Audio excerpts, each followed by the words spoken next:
Well, good evening, DirtFish Rally friends. It is the end of Friday's stages here at the Monte Carlo Rally. 8 down in total. And David, after a really interesting opening 2 stages on Thursday evening, we had 6 fascinating stages to the northeast of Gap today. We kind of worried a little bit about the lack of snow and ice, but there was enough there to keep us intrigued and captivated. There was just bits, wasn't there? Every now and then, when we needed a bit of spice, the ice came back, and there it was. Spice is nice with ice. Ice is nice With spice. David, Elfyn Evans went into this morning with a lead. A decent lead? That's debatable, but it was a lead. Oh, it was a decent lead. He had, I think, an approach that he wanted to stick to. He had a tactical approach today to the stages, clearly didn't want to make any mistakes, knew that the jeopardy was there, not quite at every turn, but there was definitely jeopardy there. What did you make of his performance out there today? He's done what he said he was going to do. He's driven to within his comfort. You know, we've not seen any major issues, we've not seen any spins or any overshoots or anything like that. Hasn't missed his braking points. He's done what he wanted to do, and this is the point, Cole, with Elfyn. He will not drive beyond himself. He won't, particularly not on the first day or the first full day of Monte Carlo. So yeah, the others can do what they're doing. Elfyn is doing what he's doing. If he's losing a bit of time, okay, fine. We'll reassess tomorrow. You know, he's not just looking, yes, he's always going on about, it's rally by rally. He will be looking, you know, at the bigger picture here, the fact that he needs to get this foundation result in to get the season off to a solid start. Absolutely. So, last night he said he would only do what he could do. Today, he's done what he could do. Yeah, listen, he's the most disciplined of drivers, Elfyn Evans. He doesn't let things get to him. He understands the need to keep the car on the road and not drive beyond what he is capable of and what he feels maybe at times the car is capable of doing for him. Elfyn Evans has had a strong day out there. His lead, though, at the end of the day, 4.5 seconds over Sebastian Ogier. This is what Elfyn thought of his day's performance. It's been an okay day out there. Clean, no mistakes. Of course, it's not nice being having someone take time from you. I never enjoy that so much, but at the same time, it's Monte. It's difficult to judge always, and I'm reasonably happy with the rhythm we had. How challenging were the conditions out there today? Pretty difficult. The middle stage was, let's say, the one that was a bit more straightforward, a bit more dry, but it's still tricky in their own ways, every stage. So, but the conditions in the first and last of the loop were pretty difficult. Elfyn Evans again showing, that he will not be pushed. He really won't be pushed into doing anything silly. A good day from Elfyn. Sebastian Ogier in second place, 4.5 seconds behind Elfyn Evans. David, this morning, stage 3, literally in Ogier's backyard, we thought, oh, here we go, this is the push starting. It took a little while for that push to build momentum today. It did, but he was canny, wasn't he? Because he knew the ice was there. He knew the ice in the first stage. Just built the momentum. And a couple of times, you and I wondered, what's happening? Is he coming yet? Oh, and then bang.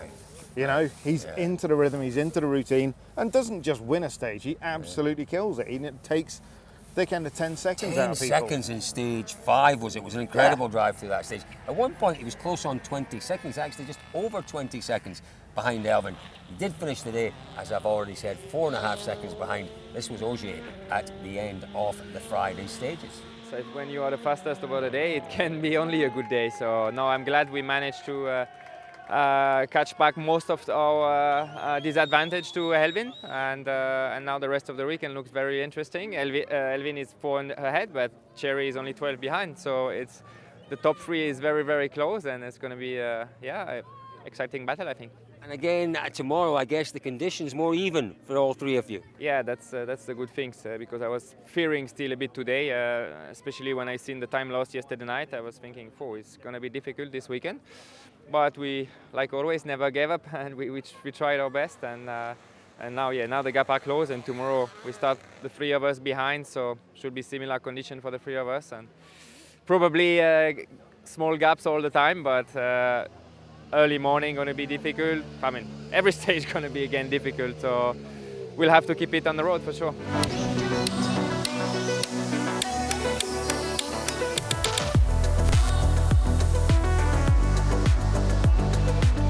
DirtFish Live Center. DirtFish Live Center. DirtFish Live Center. DirtFish Live Center. DirtFish Live Center. DirtFish Live Center. DirtFish Live Center.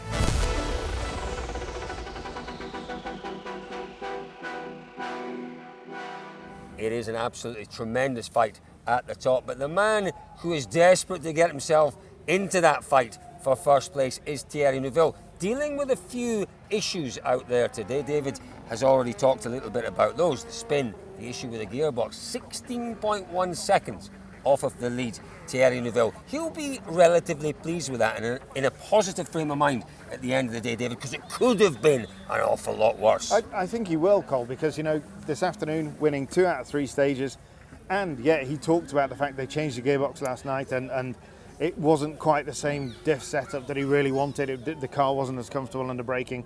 When you're in that frame of mind and winning stages, then the confidence boost is massive because you think, wow, you know, I'm not comfortable completely with this car. I'm still winning stages. Yeah. But now the dilemma... I can still do it. It's still there within my grasp. Exactly. And I'm controlling things. But the dilemma really is tonight is he's clearly pulled time back. He's got comfortable with the car. The car's performed well.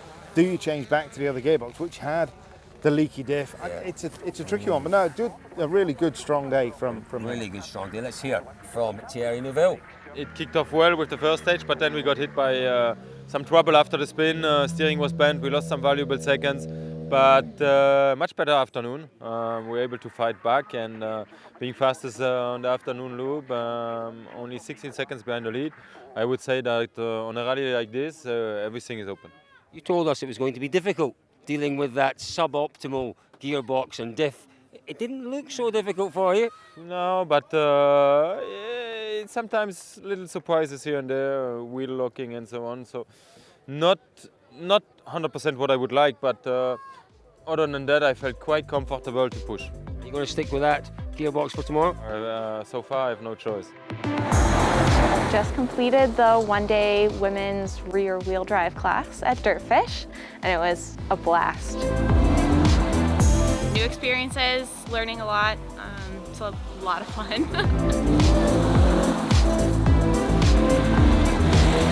All the enthusiasm from all the women. I felt a lot more comfortable in the car and got a lot more out of the class. And I think everyone should do it.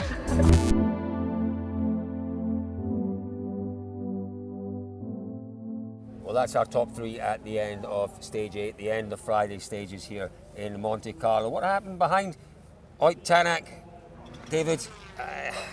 His push for a potential win here all over halfway through stage 3. Monte jinx has struck again, hasn't it? It has struck again. His focus now switches to the Sunday stages, those Sunday points that are now available. Same for Taka, who said it. Absolutely. You know, it was actually quite funny. At lunchtime we were talking away and everybody's been quite derogatory about these points, certainly among the drivers. And then we pointed out Sunday to Taka and he's like, oh yeah, I'm quite in favour of this actually. Just this weekend, it's a good idea. Yeah, absolutely. Let's talk very quickly about the M Sport boys, both Fourmeau and Gregoire Munster. Do you know what? Days. Positive day. Yeah. Really positive Munster day. in the same ditch, but it doesn't matter. It's about experience. It's about bringing the car to the finish. Fourmeau building the confidence. You know, 2 years ago will be super fresh in his mind. You know, that was the biggest nightmare. Yeah. Now he's come back. He's humble. He's building himself back up. It's a good day. It's a good strong day for the boys. Good strong day for him. Yeah, it's really positive. Really happy about our 2 days, being 7th on the road and be 5th tonight. 0.6k from the lead, so I'm quite happy, to be fair, because I still need to get the feeling with the car, the speed, etc., to play with the hybrid. There is many different things so that I have forgot in 1 year, so now I'm quite happy with what we are doing.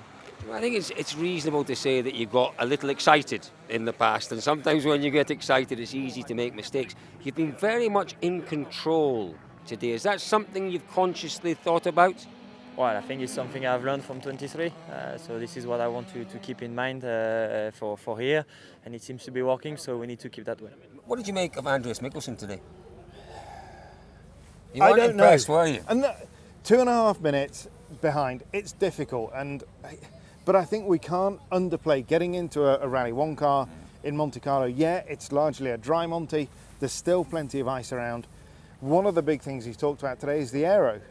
And that's the big thing. It's probably, what did he say, 5 years since he was in a big aero World Rally car. So it's taking time and it's difficult. And the last thing he wants to do is bin it, because it's going to be, he's missing Sweden, Safari, he's back in Croatia. It's a long time to sit at home in Monaco thinking, if only I hadn't, you know, so he's got to build himself step by step. And essentially there's no pressure on him, because if Neuville goes out, if Tanak goes out, whatever, he's there, you know, and he's going to score good manufacturer points. Totally. No, I think he's doing the right thing. He will find pace, I'm sure, as the season goes on. Let's have a quick word about our WRC2 battle, because that's been ding-dong, David. All day. You know, the guy we've really enjoyed and didn't expect perhaps to be talking about after 8 stages, Pepe Lopez. What a delight to watch him getting to grips with a brand new car, getting to grips with this rally and enjoying every second of it. Yeah, it's fantastic. It's another name, you know, not by no means a new name. No. He's been around a while and he's been climbing that ladder. It's great to see a driver like that really get his breakthrough and to talk to him. And again, humility at the fore, you know, not expecting to be there and just so chuffed with himself. Great advice, clearly from Danny Sordo. So no, it's great, and it's a great, like you say, fantastic fight with so many different manufacturers involved. It's good, one to watch. Wonderful to watch. We'll keep an eye on that as the rally progresses. Folks, it has been a very interesting day here in Monte Carlo. What are we hearing about tomorrow's stages? What do we know about tomorrow, David? Maybe, I think they'll be similar. There'll be patches of ice, a lot of dampness. But some of the ice is going to be melting now, because again, we've had temperatures up to sort of 17, 18 degrees here. But having said that, a lot of the ice sits in the shadows and the shades, so it's not going to melt. But no, I think, again, 17, 18 degrees, really warm, no jacket required. Yeah, no, still a jacket required, but maybe not the thermals required. No. You wearing yours? No. I'm wearing mine. I have to say I'm toasty roasty. Folks, it has been a really entertaining Friday here at the Monte Carlo Rally. If you have missed anything, do you know what? You know where to go, don't you? DirtFish Live Centre. David, where's the button? Just right above my head. Above David's head. Press that button. All the news from today's stages. Plenty of pictures, plenty of little videos. There's audio where you and I debate lots of things, rallying and non-rallying related. So press that button above David's head and go and have a look and a catch up on today's action. Love to know your thoughts on today's action as well, so make sure that you put those in the comment section below. We do enjoy reading those. Thanks for joining us today, folks. We'll see you all again tomorrow for day 3 of the Monte Carlo Rally.